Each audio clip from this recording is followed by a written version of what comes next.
I grew up consuming music. Like music was like life to me. And then, I started to write a little bit when I was in prison, but that's just because, it's a boring place. Yeah. Once you get past the scariness of it, the fact that you could, die there, make that decision like, well, that's not happening. Then it's like, okay, this is kind of boring. So, I started writing and whatnot. I started reading, actually, and started writing. But it got real when I got out of prison.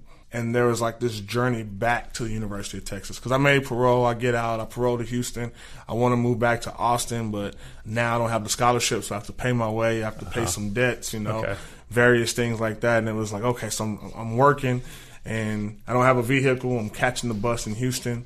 Houston's huge. Anywhere of significance in Houston is like a 2-hour plus bus ride, and I'm on the bus, like catching the bus to work. And then when work's over after an 8-hour, 9-hour day, and you're hot and tired, and it's like you get back on the bus and you ride back home.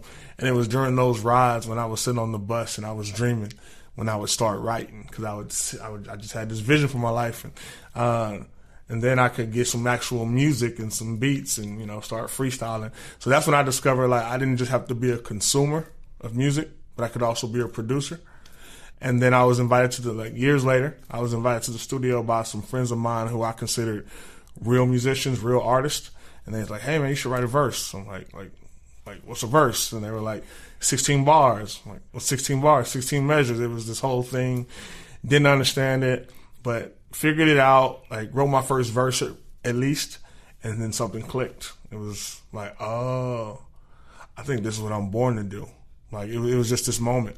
The only other time that happened is when I gave a keynote and spoke to a room for the first time. I just thought I was volunteering and giving back. Yeah, this is what I should do. And I was at a school and I spoke, and it was like, that was years after I wrote my first verse, right?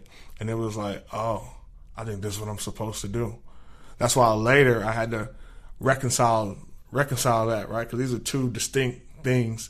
And I could have chose, it was like a fork in the road. Instead of going left or right, I chose to go straight, creating my own lane, became a musician with the message. And then, as they say, the rest is history.